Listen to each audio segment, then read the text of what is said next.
Discuss کریں گے کہ لیگل سسٹم کیا، ٹھیک ہے نا، what is the legal system کیا ہے، اور لیگل سسٹم کے اندر کون سے لاز آتے ہیں، اسلامک لا کیا ہے، شریعہ لا کیا ہے، ٹھیک ہے۔ اچھا، میں اس کو اردو اس لیے کر رہا ہوں تاکہ کوئی آسانی ہو آپ کو سمجھنے میں بھی۔ دیکھیں، قانونی نظام یا لیگل سسٹم کسی بھی معاشرے کا جو ہے نا انصاف اور نظم و ضبط کو قائم رکھنے کے لیے ایک منظم ڈھانچہ ہوتا ہے۔ یہ نظام قوانین، اصولوں اور اداروں پر مشتمل ہوتا ہے جو معاشرتی مسائل کو حل کرنے اور عوام کے حقوق کی حفاظت کرنے کے لیے کام کرتے ہیں۔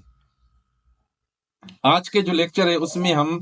قانونی نظام کو، پاکستان کے اندر جو قانون نظام ہے، یہ خاص طور پر ان لوگوں کے لیے یا ان بچوں کے لیے ہے جو نیا وکالت کا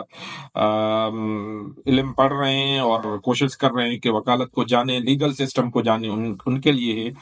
کہ آج